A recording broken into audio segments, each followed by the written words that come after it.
27 साल की उम्र तक अकबर के जीवन की एक त्रासदी थी कि उनके कोई बेटा नहीं था।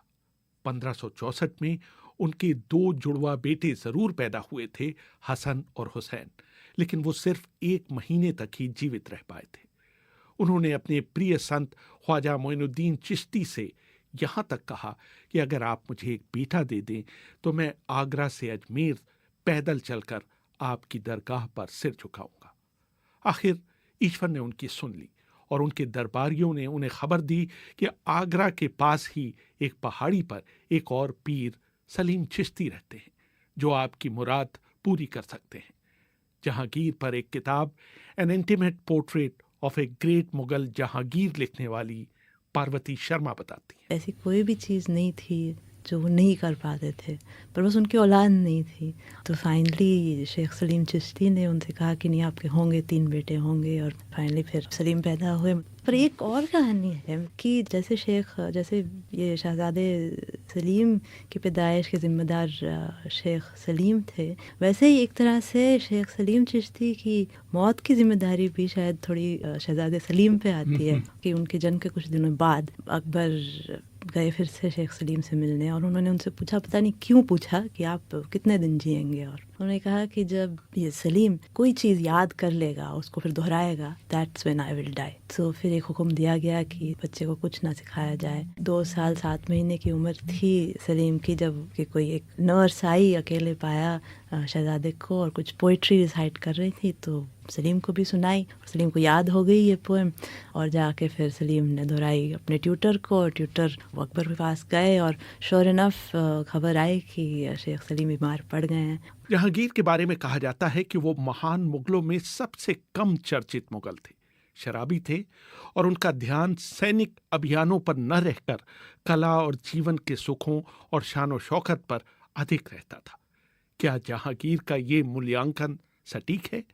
मैंने ये सवाल पूछा दिल्ली विश्वविद्यालय के भारती कॉलेज में इतिहास पढ़ाने वाली अनुभूति मौर्य से। बाबर के बाद जहांगीर पहले मुगल बादशाह थे जिन्होंने अपनी ज़िंदगी के बारे में खुलासे से लिखा है। हम जब हिस्ट्री पढ़ते हैं तो महानता ढूंढते हैं, और जहांगीर ने क्योंकि बड़े कॉन्क्वेस्ट नहीं किए, कोई बहुत बड़ा सा मिलिट्री एक्सपीडिशन नहीं किया, सैनिक अभियान नहीं किया, तो अक्सर वो पीछे छूट जाते हैं। मेरे हिसाब से जहांगीर अपने आप में एक नायाब आदमी थे, क्योंकि उनकी क्या सोच थी हमें बहुत डिटेल में मिलती है।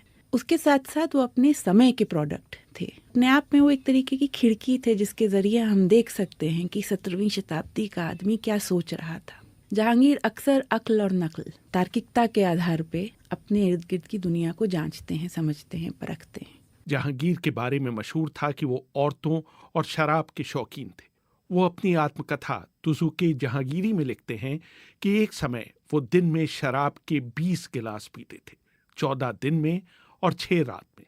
बाद में वो उसे घटाकर एक दिन में 6 पर ले आए थे। खुद ही कहते हैं कि मैं 18 साल का था, शिकार पे गए थे, थोड़ी थकान महसूस हुई, किसी ने कहा कि आप थोड़ी वाइन पीजिए तो आपकी थकान चली जाएगी, तो उन्होंने पी, कहा कि मुझे बहुत पसंद आई, और फिर रोज़ के रोज़ और पीने लग गए। जहांगीर के दोनों भाई भी बिल्कुल एडिक्टेड हो गए थे शराब से, और दोनों मरे, इनफैक्ट अल्कोहल पॉइजनिंग से दोनों मरे। बाबर भी पीते थे, अकबर भी थोड़ी बहुत पीते थे, शाहजहां कम। जहांगीर को इनफैक्ट थोड़ा अफसोस था कि शाहजहां मतलब 24 साल की उम्र का हुआ शाहजहां के, और जहांगीर ने लिखा कि आज तक इसने एक घुट शराब का नहीं पिया, ये कैसे हो सकता है। अकबर और जहांगीर के रिश्ते कभी सहज नहीं रहे।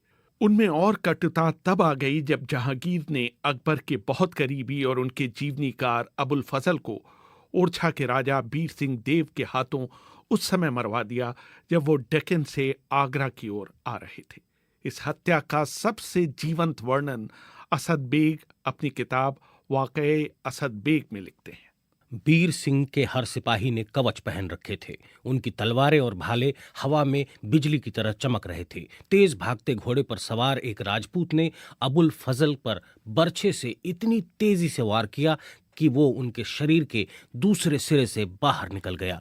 फजल नीचे गिरे और उनके शरीर से तेजी से खून निकलने लगा। उनका खुद का घोड़ा उन्हें रौंदता हुआ निकल गया। ताजुब है कि घोड़े के भार से उनकी मौत नहीं हुई। फजल अभी जीवित थे। बीर सिंह वहां पहुंच गए। वो उनकी बगल में बैठे। उन्होंने अपनी जेब से एक सफेद कपड़ा निकाला और उससे फजल के शरीर से निकलते हुए खून को पोंछा। इसी समय फजल ने अपनी सारी ताकत जुटाते हुए बुंदेला प्रमुख की गद्दारी के लिए उसे कोसा। बीर सिंह ने अपनी तलवार निकाली और एक ही झटके में अबुल फजल का सिर उनके धड़ से अलग कर दिया। ये तथ्य है कि अबुल फजल की नजर में जहांगीर बहुत ऊंची जगह नहीं रखते थे, लेकिन क्या सिर्फ यही वजह थी उनको मरवाने की? एक राजनीतिक गेम चल रहा था, खेल चल रहा था कि गद्दी पे कौन बैठेगा। अकबर की शक्तियां क्षीण हो रही थीं, वो थक रहे थे अब, और जहांगीर को अब लड़ाई करनी थी आने वाली पीढ़ी से। जो मेरे लिए बहुत इंटरेस्टिंग है इस हादसे के बारे में, वो है 3 चीज़ें।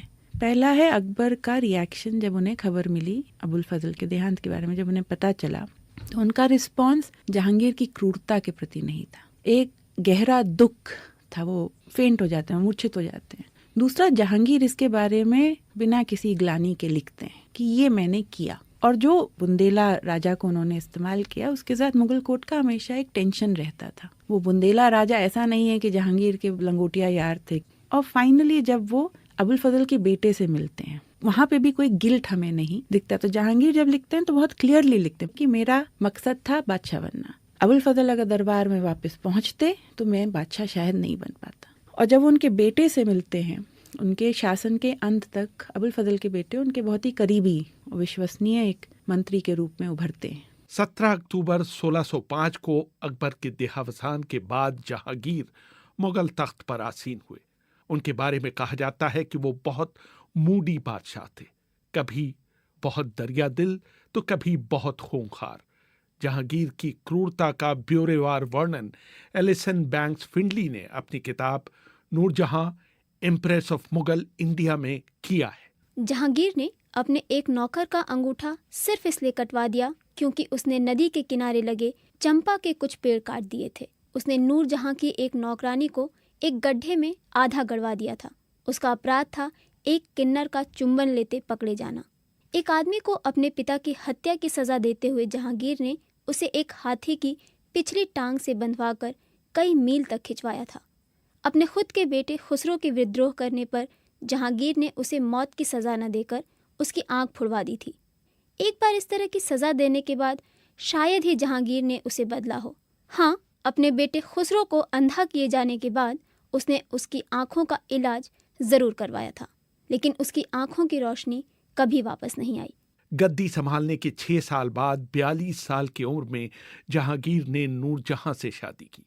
उस समय नूरजहां की उम्र 34 साल की थी। जहांगीर और नूरजहां के इश्क की शुरुआत का चित्रण रूबीलाल अपनी किताब empress the astonishing reign of Nurjahan में करती हैं। जब बादशाह जहांगीर बाग में आए तो उनके दोनों हाथों में कबूतर का एक जोड़ा था। उन्हें एक बहुत खूबसूरत फूल दिखाई दिया जिसे वो तोड़ना चाहते थे, लेकिन उनके दोनों हाथ आजाद नहीं थे। तभी एक खूबसूरत महिला वहां से गुजरी। जहांगीर उस महिला के दोनों हाथों में कबूतर पकड़ाकर फूल तोड़ने के लिए मुड़ गए। जब वो वापस मुड़े तो उन्होंने देखा कि उस महिला के हाथ में सिर्फ एक ही कबूतर है। उन्होंने उससे दूसरे कबूतर के बारे में पूछा। उसने जवाब दिया, महामहिम वो तो उड़ गया। बादशाह ने पूछा, कैसे? उस महिला ने हाथ बढ़ाते हुए दूसरा कबूतर भी उड़ाकर कहा, ऐसे। जहांगीर और नूरजहां की एक और दिलचस्प कहानी जहांगीर के दरबार में दूत रहे सर टॉमस रो ने अपने पत्रों में बयान की है। एक रात को जहांगीर से मिलना चाह रहे थे कहीं कैंप में। दिन भर उन्होंने उनका इंतज़ार किया। जहांगीर कहीं गए हुए थे या शिकार पे। अंधेरा हुआ तो लैंप्स जलाए गए। फिर अचानक एक ऑर्डर आया कि सब लैंप्स को बुझा दिया जाए, क्योंकि जहांगीर ने रास्ते में एक बैलगाड़ी दिखी थी। उनका मन किया कि मैं बैलगाड़ी चलाऊं, तो बैलगाड़ी पे बैठ गए और अपने साथ में उन्होंने नूरजहां को बिठाया और दोनों मतलब बादशाह और बेगम बैलगाड़ी पे सवार कैंप में आ रहे थे। ये मुझे इमेज बहुत अच्छी लगती है कि बादशाह, पूरे मुगल हिंदुस्तान के बादशाह जहांगीर, उनके साथ में उनकी बेगम नूरजहां बैलगाड़ी चला के मतलब मजे में आ रहे हैं वापस शिकार के बाद। जहांगीर ने शेर शाह सूरी की पुरानी परंपरा जारी रखी थी, जहां बादशाह अपनी महत्वपूर्ण बैठक अपने गुसल खाने यानी स्नान घर में करता था। इसका कारण ये था कि शेरशाह के बाल बहुत लंबे और घुंघराले होते थे, जिन्हें सूखने में बहुत वक्त लगता था।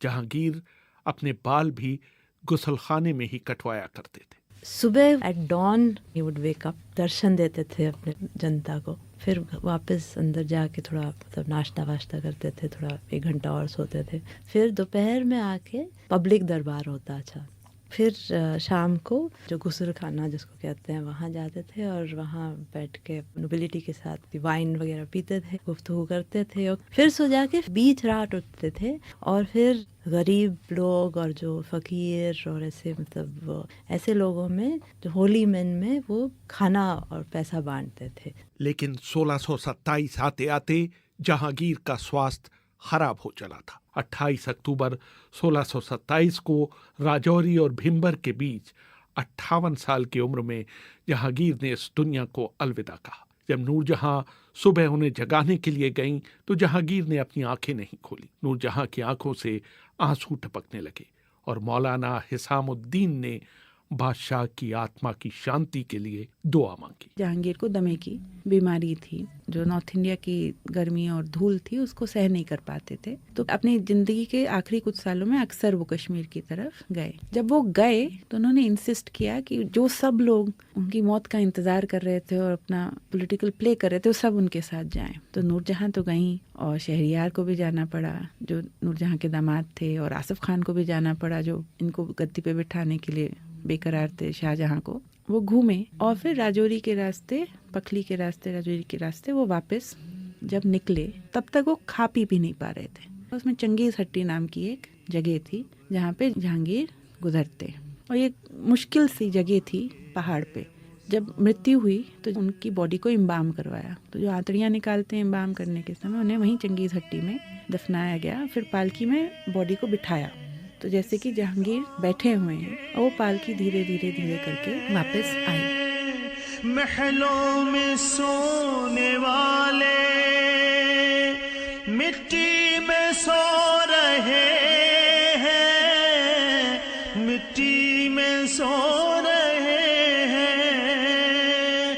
2 गज ज़मीं का टुकड़ा छोटा सा